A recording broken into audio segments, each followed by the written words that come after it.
podcast yang ngobrol santai tapi berbobot. Kali ini kita akan bahas topik yang gak kalah penting dan sensitif, yaitu pendidikan anti komunisme. Bersama saya, Rina Salsabila Putri, dan hari ini kita kedatangan narasumber spesial, namanya Kak Ismirta, atau biasa dipanggil dengan Kak Mirta, seorang peneliti dan pemerhati ideologi bangsa. Selamat datang Kak Mirta. Terima kasih Kak Regina atas waktunya. Halo semuanya, senang banget nih bisa ngobrol di sini bareng kalian. Langsung aja ya Kak Mirta. Jadi gini, banyak nih yang masih belum paham sebenarnya apa sih yang dimaksud dengan pendidikan anti komunisme itu sendiri? Wah, keren banget Kak Regina pertanyaannya.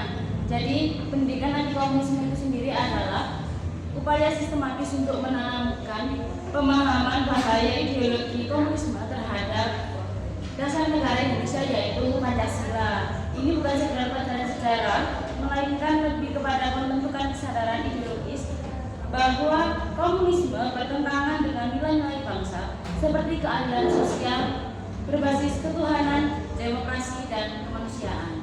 Berarti itu lebih dari sekedar pelajaran buku sejarah ya Kak? Nah, kalau begitu, apa sih tujuan utamanya pendidikan anti komunisme di Indonesia? Tujuan pendidikan anti komunisme di Indonesia itu untuk membentengi generasi muda dari ideologi yang bertentangan dengan Pancasila. Kita ingin generasi muda lebih punya filter ideologis yang kuat agar tidak mudah terpengaruh narasi-narasi komunisme yang seringkali dibungkus dalam istilah keren atau mutlak. Wah, menarik sekali ya. Terus, kenapa sih pendidikan di Indonesia itu dianggap sangat penting? Sebenarnya di Indonesia ada sikap pendidikan itu dianggap penting. Cuman pendidikan anti komunisme di Indonesia ini dianggap penting karena kita punya sejarah kelam yang tidak bisa diabaikan. Contohnya di tahun 1965, tahun tersebut adalah titik balik ketika Indonesia mengalami konflik ideologi yang mengancam persatuan. Sejak itu, bangsa ini belajar bahwa pencegahan jauh lebih baik daripada penindakan. Pendidikan anti komunisme adalah bentuk deteksi ini agar ideologi itu tidak bangkit kembali. Oh, jadi begitu ya Kak. Lalu, kapan sih sebenarnya pendidikan anti komunisme itu mulai dimasukkan ke dalam sistem pendidikan di Indonesia yang sekarang? Pendidikan anti komunisme ini mulai dimasukkan ke dalam sistem pendidikan kita yang sekarang dimulai sejak era Orde Baru, khususnya setelah peristiwa G30 SPKI. Pendidikan anti komunisme masuk ke kurikulum melalui pelajaran sejarah dan PPKN. Meski sekarang bentuknya lebih moderat, semangatnya harus tetap dijaga ya. Wow, terus nih Kak ya, kan pasti ada tokoh-tokoh. Nah, tokoh siapa sih yang berperan penting di gerakan anti komunisme itu? Yang Kakak ketahui deh di Indonesia itu. Kalau berbicara soal tokoh yang lebih dominan tentang komunisme ini, ya tentu saja Pak Soeharto. Pak Soeharto memimpin gerakan pemberantasan komunisme pasca 1965 dan memperkuatnya melalui pendekatan politik, militer, dan pendidikan. Oh, jadi ada Soeharto ya Kak ya? Iya Kak, betul sekali. Terus sekarang nih Kak ya, gimana sih pendidikan anti komunisme diajarkan ketika di sekolah ataupun di kampus? Saat ini sih bentuknya lebih halus. Di sekolah diajarkan lewat sejarah nasional, nilai-nilai Pancasila, dan pemahaman kebangsaan. Sedangkan di jenjang universitas biasanya lewat diskusi ideologi dan filsafat politik. Harapannya mahasiswa tidak sekedar tahu sejarah, tapi juga kritis dalam menilai ideologi. Gitu Kak. Oh, misalkan ya, kalau mereka tidak diberikan pendidikan, apakah berdampak kepada generasi muda? Kalau memang ada dampaknya, kira-kira apa ya Kak dampaknya Kak?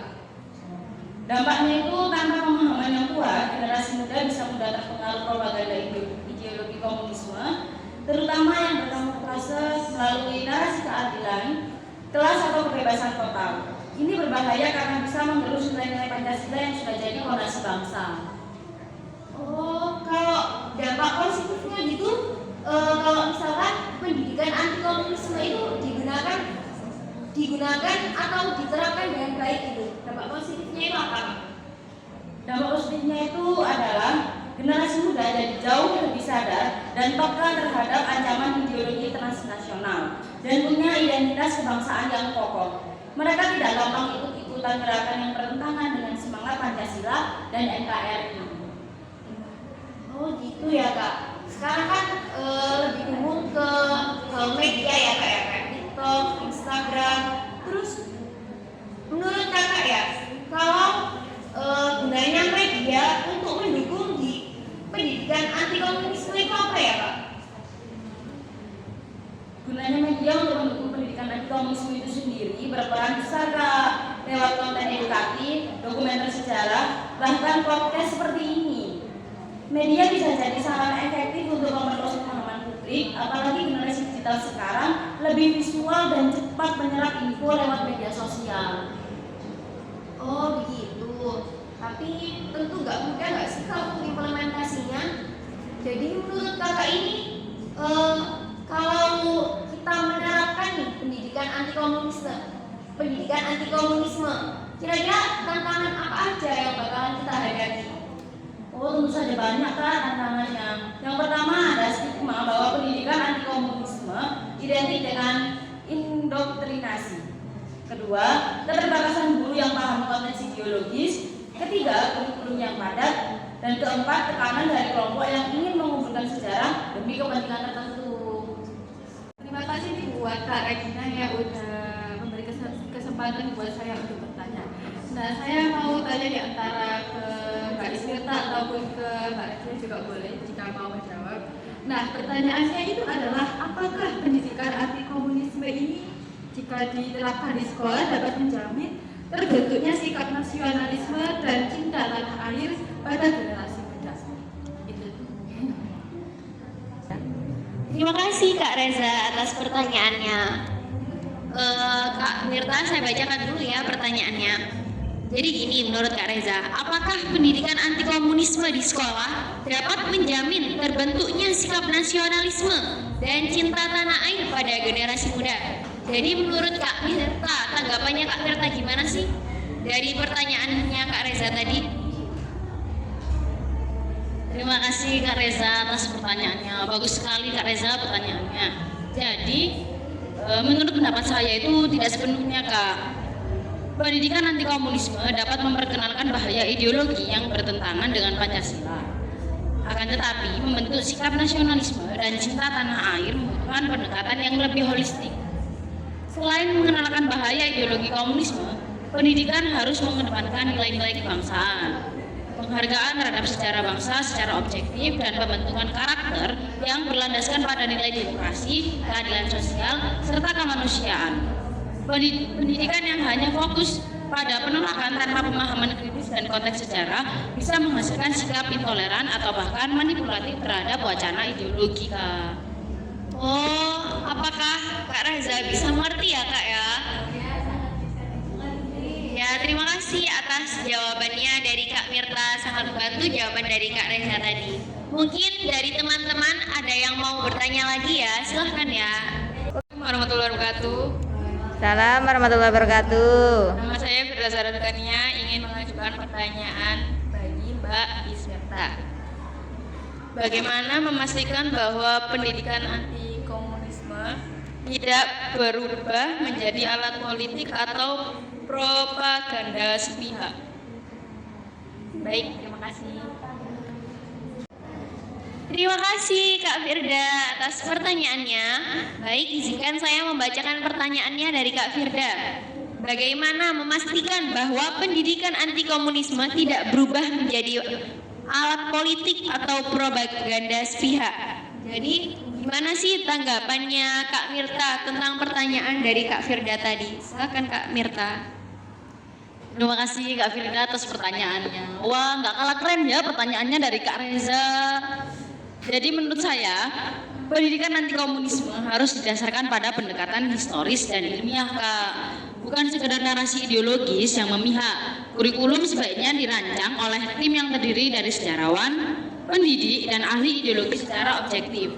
Dengan sumber yang dapat diverifikasi dan pendekatan kritis, diskusi harus mencakup sebab-sebab munculnya komunisme, peran global, serta dampaknya di Indonesia termasuk pelanggaran hak asasi manusia oleh berbagai pihak. Dengan begitu, siswa belajar untuk berpikir kritis bukan sekedar menerima doktrin.